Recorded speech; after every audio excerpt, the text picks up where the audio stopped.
الحمد للہ رب المشرقین و رب المغربین والصلاة والسلام علی سید الکونین وعلى آلہ واصحابہ فازوا فی الدارین اما بعد فاعوذ باللہ من الشیطان الرجیم بسم اللہ الرحمن الرحیم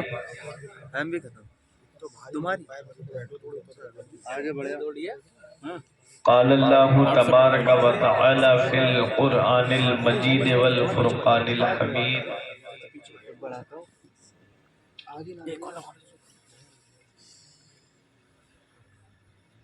یا ایہا الذین آمنوا قوا انفسکم و اہلیکم نارا آمنت باللہ صدق اللہ العظیم وصدق رسوله النبی الامین الکریم ونحن على ذلك لمن الشاہدین والشاکرین والحمد للہ رب العالمین۔ آئیے حضرات، ہم اور آپ مل کر سب سے پہلے مصطفیٰ جان رحمت، شمع بزم ہدایت،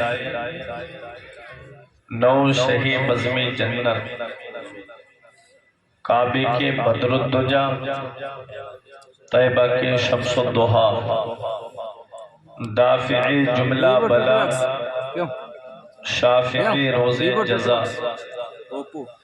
جس نبی کی عظمت و شان کو بیان کرتے ہوئے میرے پیر و مرشد حضور تاج الشریعہ فخر اظہر فرماتے ہیں، جہاں میں ان کی چلتی ہے وہ دم میں کیا سے کیا کرتے ہیں۔ جہاں میں ان کی چلتی ہے وہ دم میں کیا سے کیا کر دیں، زمین کو آسماں کر دیں، سریا کو سرا کر دیں، فضا میں اڑنے والے یوں نہ اترائیں ندا کر دیں، وہ جب چاہیں جسے چاہیں اسے فرما روا کر دیں۔ تمام لوگ محبت و عقیدت کے ساتھ گنبد خضرا کی جانب لو لگا کر درود پاک کی ڈالیاں محبت کی تھالیوں میں اس امید پر سجا کر پیش کریں کہ زمانے سے مسلسل درد صبح و شام ملتا ہے، درود پاک پڑھ لیجئے بہت آرام ملتا ہے۔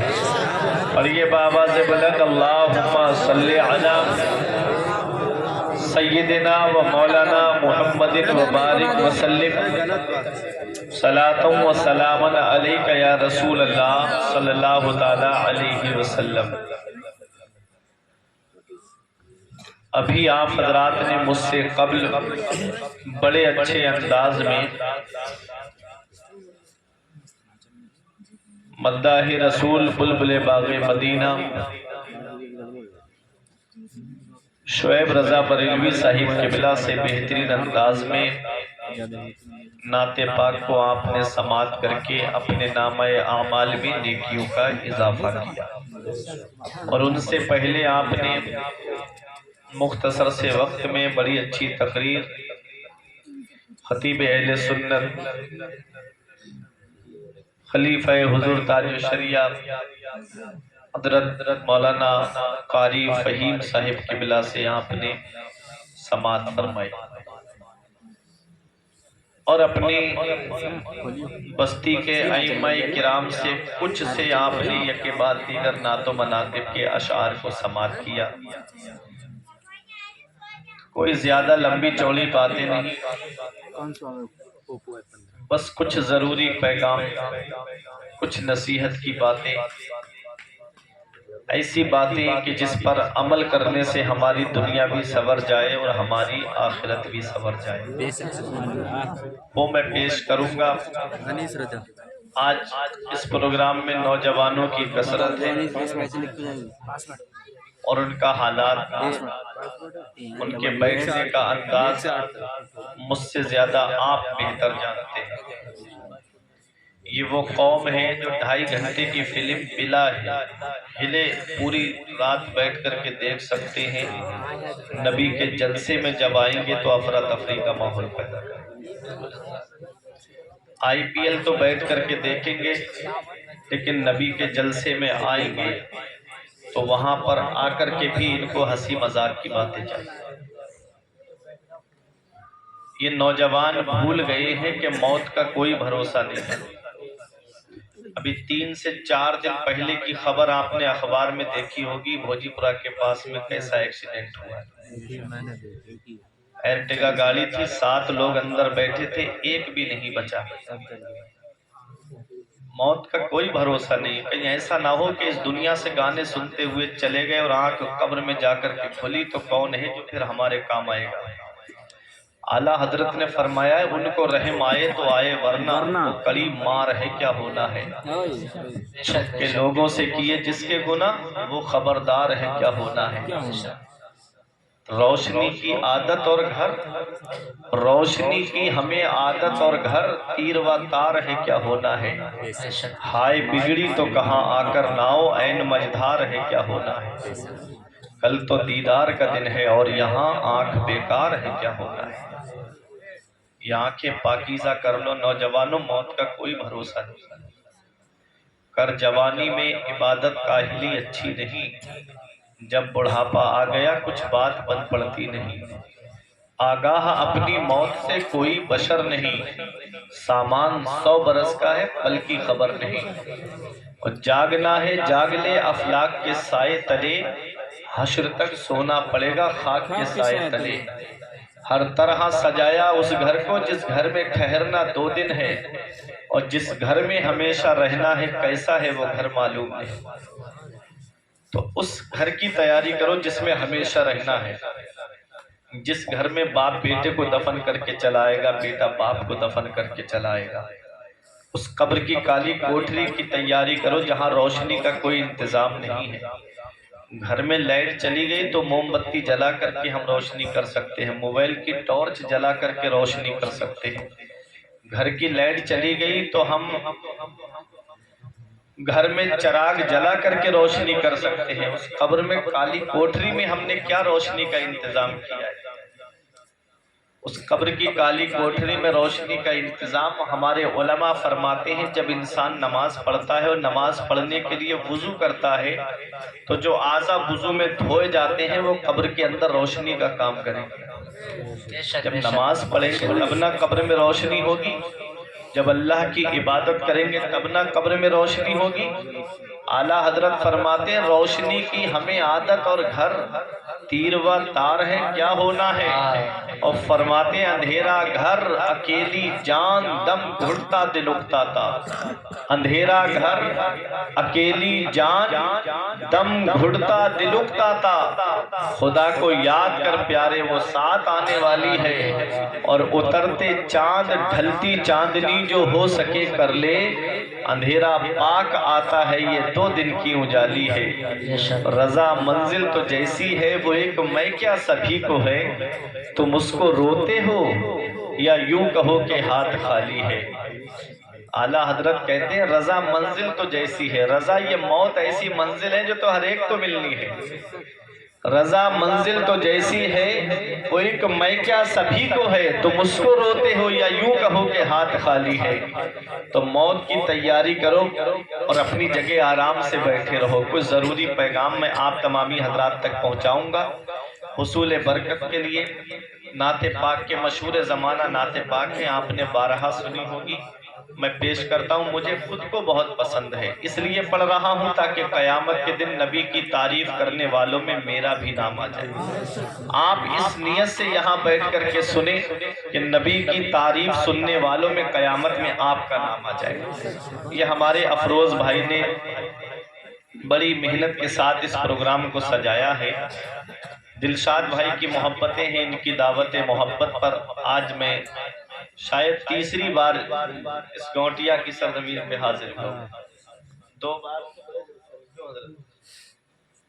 تو میں آپ کو بخوبی جانتا ہوں، آپ مجھے شاید پہچانتے ہو یا نہ پہچانتے ہو، کیونکہ ایک ایک جلسے میں 3 خطیب آتے ہیں اس میں تو، آدمی کس کس کو یاد رکھے گا؟ بہرحال کلام بہت اچھا ہے، سمجھ میں آئے تو سبحان اللہ بولے۔ شعیب بھائی کی شکایت تھی کہ پیچھے والے نہیں بول رہے ہیں، لیکن انشاءاللہ یہ کلام پڑھتا ہوں پیچھے والے بھی بولیں گے، اور ہو سکے تو مل کے بھی پڑھ لیں۔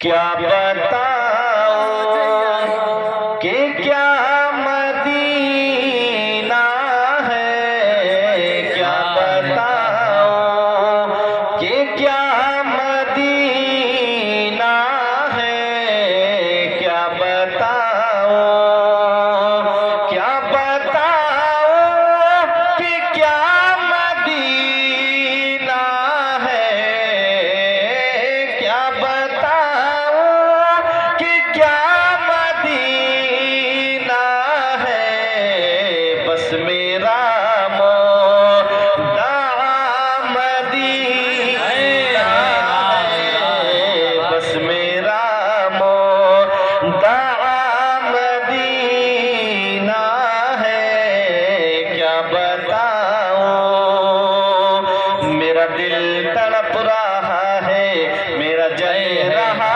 ہے سینہ، میرا دل تڑپ رہا ہے، میرا جل رہا ہے سینہ، کہ دوا وہیں ملے گی، مجھے لے چلو مدینہ، دیدار مصطفیٰ کو آنکھیں ترس رہی ہے، دیدار مصطفیٰ کو آنکھیں ترس رہی ہے، دشوار ہو گیا ہے، دشوار ہو گیا ہے، ان کے بغیر جینا، دشوار ہو گیا ہے، ان کے بغیر جینا، نہیں مالو زر تو کیا ہے، مغریب ہوں یہی نا، نہیں مالو زر تو کیا ہے، مغریب ہوں یہی نا، میرے عشق تو ہی لے چل، میرے عشق تو ہی لے چل، مجھے جانب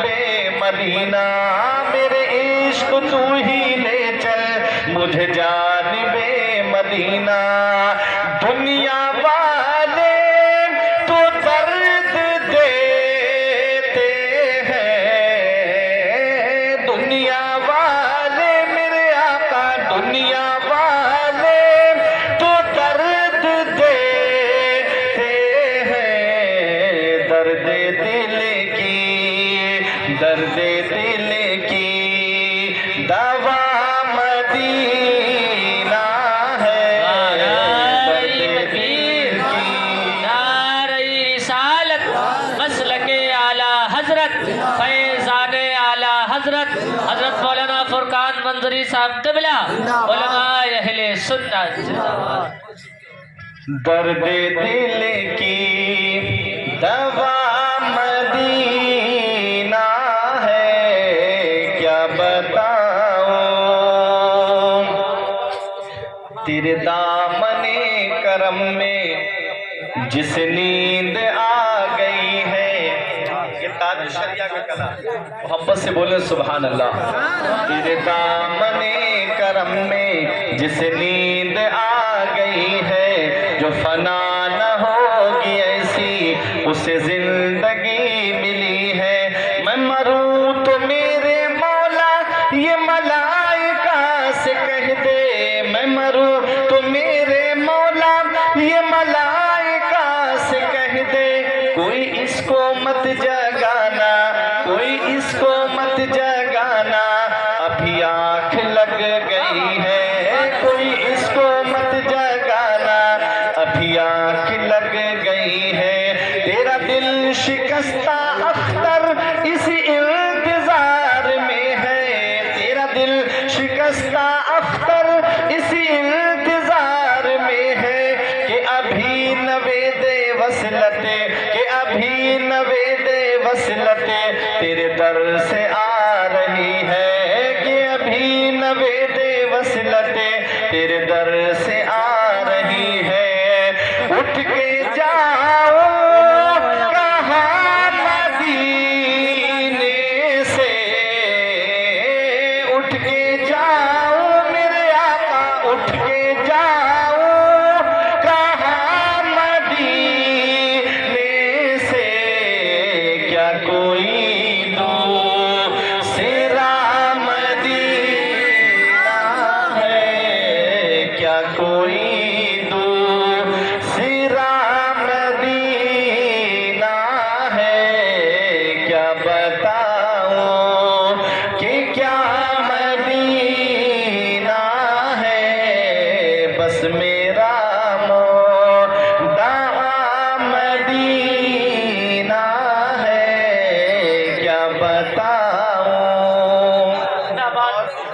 اچھا شعر پیش کر رہا ہوں، سماعت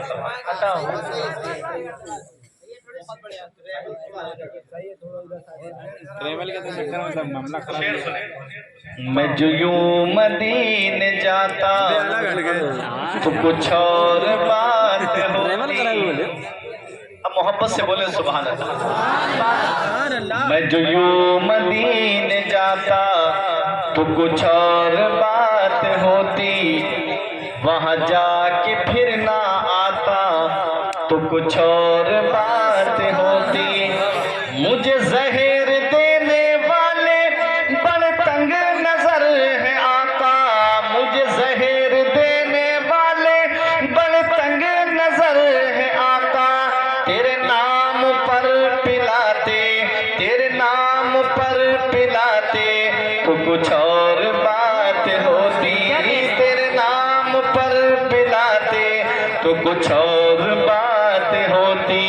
میں مدینے تو گیا تھا یہ بڑا شرف ہے، لیکن وہی دم جو ٹوٹ جاتا، وہی دم جو ٹوٹ جاتا تو کچھ اور بات ہوتی. وہی دم جو ٹوٹ جاتا تو کچھ اور بات ہوتی. اس کی آنکھوں کا نور تو دیکھو، اس کی آنکھوں کا نور تو دیکھو. جس کا دیکھا، جس کا دیکھا ہوا مدینہ ہے، جس کا دیکھا ہوا مدینہ ہے.